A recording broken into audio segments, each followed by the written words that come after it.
Episode की शुरुआत में वो मोटू कहता है, लगता है आयरन मास्क ने तुम सभी को अच्छे से सबक नहीं सिखाया। मुझे बताओ, तुम सभी में से पहले मैं किसे सज़ा दूं?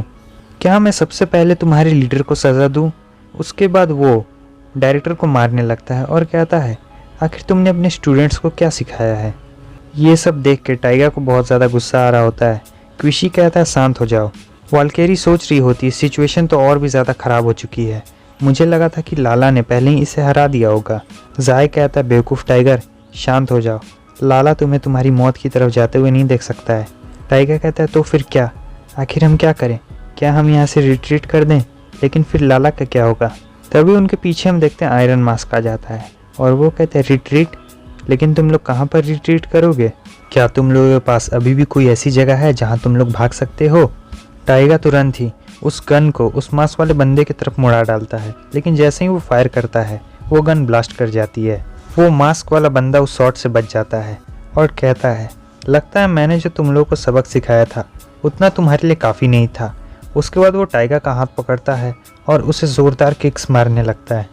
वो फिर से उसी टेक्निक का इस्तेमाल करता है और क्विशी को उस चीज़ के अंदर बंद कर देता है। जाय वाल्केरी और उन सभी लोगों से कहता है कि तुम लोग यहाँ से भाग जाओ। हम देखते हैं कि वाल्केरी और वो छोटी लड़की और शाही वहाँ से भाग रहे होते हैं, लेकिन वो मास्क वाला बंदा उन्हें भी नहीं छोड़ता है। वो सीधा जाय के पीछे आ जाता है और उससे कहता है, तुम्हें भी इसकी सज़ा ज़रूर मिलेगी। और फिर वो जाय के पीछे भी बहुत ज़ोरदार मुक्के मारने लगता है। जाय सोच रहा होता है, हमारे पास ज़रा सी भी स्पिरिचुअल पावर नहीं बची है, हम इन लोगों को नहीं संभाल सकते हैं। वो मास्क वाला बंदा कहता है, अगली बार मैं तुम लोगों पर इतना रहम नहीं खाऊंगा। डायरेक्टर कहते हैं, सभी लोग। तभी वो मोटू जो उनके ऊपर चढ़ा हुआ होता है वो कहता है, तुम अभी तक मरे नहीं। मैंने सोचा कि तुम कब का सांस लेना बंद कर चुके होगे। सीन चेंज होता है, हमें बॉस को दिखाया जाता है। वो कहते हैं, देखो वो लोग कितने ज़ोर ज़ोर से चिल्ला रहे हैं, क्या तुम भी उनके चीखे सुन सकते हो रॉज? हाँ, तुमने बिल्कुल सही सुना। मैं जानता हूँ कि तुम लोगों के पास यहाँ से भागने के लिए कोई प्लान है, लेकिन तुम्हें नहीं लगता है कि तुम्हें इस प्लान को अपने पहले दिन ही ट्राई नहीं करना चाहिए? अगर सच कहूँ तो तुम हमारी उम्मीद हो। रॉज उससे कहता है, आखिर इसका क्या मतलब है कि मैं तुम्हारी उम्मीद हूँ? वो कहता है कि इन सभी चीज़ों को भूल जाओ। वैसे भी ये सभी चीज़ें बहुत दूर तक जा चुकी हैं और अब तुम्हारी वॉर स्पिरिट भी मेरी हो जाएगी। उसके बाद मैं सबसे ताकतवर बन जाऊँगा। तभी उसे पता चलता है कि वहाँ पीस हार्बर पे और भी कुछ लोग आए हैं। वो उन नए मेहमानों से मिलने के लिए जाने लगता है और रॉज से कहता है कि जाओ, तुम अपने दोस्तों से क्यों नहीं मिल लेते हो? रॉज, अभी भी ऐसी बहुत सारी चीज़ें हैं जो मैंने तुम्हें नहीं बताई है। नेक्स्ट सीन में हम देखते हैं कि रॉज वापस से अपने सेल की तरफ जा रहा होता है और वो सोच रहा होता है, अब मैं क्या करूं? अब मुझे क्या करना चाहिए?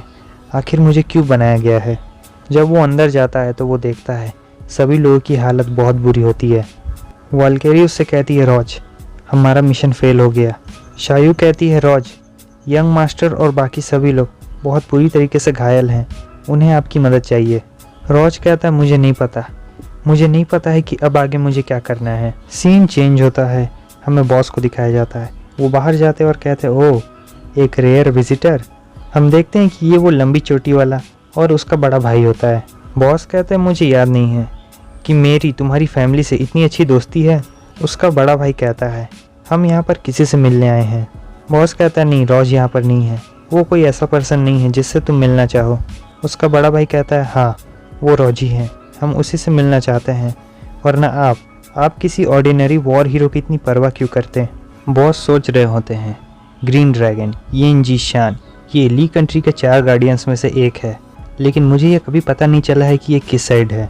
हालांकि मैंने ये सुना है कि इसकी इंजरी के कारण इसकी स्ट्रेंथ एक ही जगह पर आके अटक गई है और ये किसी लो लेवल वॉर हीरो जितनी है। बॉस कहते हैं, चलो मुझे बताओ, तुम्हारा यहाँ पर क्या काम है? वो कहता है कि हम रॉज की तरफ से हैं, तो प्लीज़ तुम हमें भी जेल के अंदर डाल दो। सीन चेंज होता है, हमें 2 अलग अलग ग्रुप्स को दिखाया जाता है, एक रेड जैकेट और एक ग्रीन जैकेट। दोनों के बीच में लड़ाई हो रही होती है, लेकिन रेड जैकेट वाले बहुत कम लोग बचे थे और ग्रीन जैकेट में बहुत सारे लोग हैं। ये जो रेड जैकेट वाले हैं ये लोग लॉगी कॉलेज के हैं और ये हरे जैकेट वाले उन्हें कह रहे होते हैं, लॉगी, तुम अपने इस स्पिरिचुअल पावर से हमें कभी नहीं हरा पाओगे। वो रेड जैकेट वाला बंदा कहता है, तुम ज़्यादा नंबर्स में बड़े हो इसलिए तुम हम पर भारी पड़ रहे हो। अगर हिम्मत है तो 1v1 में आओ और ऐसा दिखाना बंद करो कि तुम एक मिड लेवल वॉर हीरो हो। वो ग्रीन जैकेट वाला बंदे कहते हैं, तुम्हें क्या लगता है हम तुम्हें 1v1 में हराएं? नहीं, हम तुम्हें एक साथ ही हराएंगे। क्या तुम हमसे डरते हो? वो दूसरा बंदा कहता है, कमांडर चलिए लड़ते हैं, वैसे भी हम नहीं बचने वाले हैं, हम लोग डरपोक नहीं हैं, हम इनका डट का मुकाबला करेंगे। उनका कमांडर कहता है, दोस्तों हमारे अपोनेंट कम से कम 20 लोग हैं, अगर आज हम यहाँ पर मर भी गए तो हम लड़ते लड़ते मरेंगे। वो हरी जैकेट वाले अपनी पूरी स्पिरिचुअल स्ट्रेंथ के साथ उन लोगों की तरफ आगे बढ़ रहे होते हैं और कहते हैं, तुम लोग अपनी ही मौत को दावत दे रहे हो। लेकिन अचानक से ही वो सभी हवा में उड़ जाते हैं और फिर वहाँ पर बहुत बड़ा धमाका होता है। इन तीनों को समझ नहीं आ रहा होता है कि आखिर यहाँ पर क्या हुआ है। 5 हीरोज़ में से एक वहाँ पर आती है और कहती है, तुम लोगों ने बहुत अच्छा काम किया, अब बाकी का हम लोग देख लेंगे। इधर हमें दूसरे हीरो को भी दिखाया जाता है। पूरी 5 हीरोज़ की टीम यहाँ पर आई होती है। हमें एक और हीरो को दिखाया जाता है। वो कहता है, मैं आराम से बैठकर चाय पी रहा था, फोनिक्स ने अचानक से हम सभी को यहाँ पर क्यों बुला लिया। उसके बाद हमें ज़मीन में से आवाज़ आ रही होती है, क्या तुम लोग थोड़ा कम नहीं बोल सकते हो? तुम लोग काफ़ी ज़ोर से बोल रहे हो, तुम्हें पता नहीं है क्या बूढ़े आदमियों को शांति में रहना ज़्यादा पसंद है। और फिर हम देखते हैं कि उस ज़मीन में से कोई निकल रहा होता है।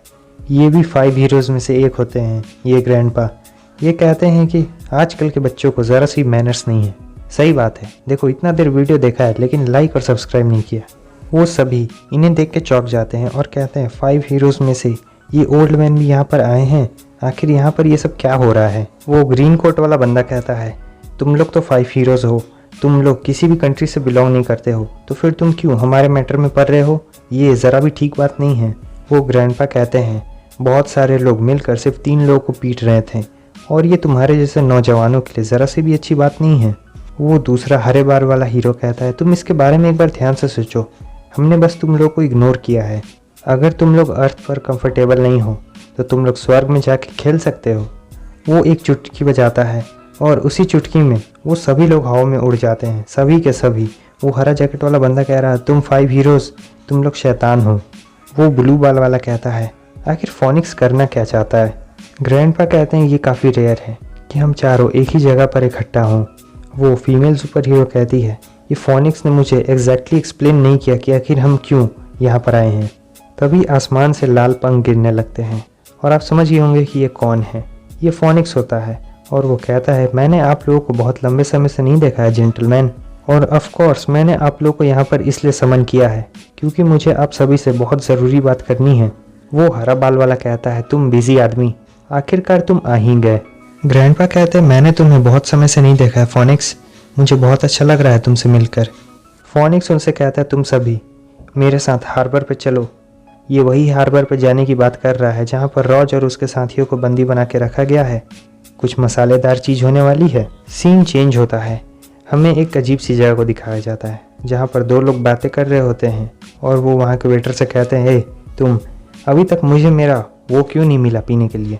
वो वेटर कहता है, मुझे माफ़ करिए, यहाँ पर बहुत सारे लोग आए हुए हैं और हम इतने सारे लोगों का ऑर्डर जल्दी जल्दी पूरा नहीं कर सकते हैं। और वो सोच रहा होता है, ज़्यादातर लोग जो यहाँ पर खाने के लिए आते हैं वो लोग सभी वॉर हीरोज़ होते हैं, ये जॉब सचमुच बहुत ज़्यादा मुश्किल है। वो बंदा उस वेटर का कॉलर पकड़ लेता है और कहता है, क्या तुम हमें कमज़ोर समझते हो? जो लोग हमसे बाद में आए थे उन्हें हमसे पहले खाना मिल गया है, आखिर ऐसा क्यों? वहाँ पर एक और मस्कुलर बंदा होता है, वो कहता है, तुम ऐसे चिल्लाना बंद करो, अगर तुम्हें यहाँ की सर्विस अच्छी नहीं लग रही है तो तुम यहाँ से बाहर निकल जाओ, लेकिन ऐसे चिल्लाओ मत, ये बहुत ज़्यादा अजीब लगता है। वो बंदा उस वेटर को फेंकते हुए कहता है, हाँ क्या कहा तुमने?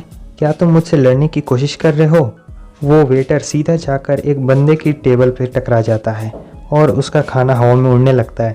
वो वेटर उनसे माफ़ी मांगने लगता है। वो कहता है, मुझे माफ़ करिए मेरे डियर गेस्ट, मैं तुरंत ही इसे चेंज करके आपके लिए नया वाला ले आता हूँ। यहाँ एक और ग्रैंडपा होते हैं, ये कहते हैं, कोई प्रॉब्लम नहीं है। ये अपनी स्पिरिचुअल स्ट्रेंथ को बढ़ाते हैं और फिर हमें जादू दिखाया जाता है कि इनकी स्पिरिचुअल स्ट्रेंथ के चलते उनका खाना नहीं गिरा हुआ होता है, वो बिल्कुल हवा में ही लटक चुका होता है। और वो कहते हैं, इस खाने को खाने के बाद मेरा वेकेशन भी ख़त्म हो जाएगा। उनके चॉपस्टिक पर एक चिट्ठी होती है जिसमें लिखा हुआ होता है कि आज तक 70 लोग से भी ज़्यादा लोग उनके हाथों से टाइम बोल चुके हैं। और बस हमारा ये एपिसोड भी यहीं पे ख़त्म होता है। अगर आपको वीडियो अच्छी लगी लाइक कर दें, चैनल पर न्यू है सब्सक्राइब कर दें, और यहाँ तक वीडियो देखने के लिए आप लोगों का बहुत बहुत धन्यवाद। फिर मिलते हैं आपसे नेक्स्ट वीडियो में, तब तक के लिए बाय बाय।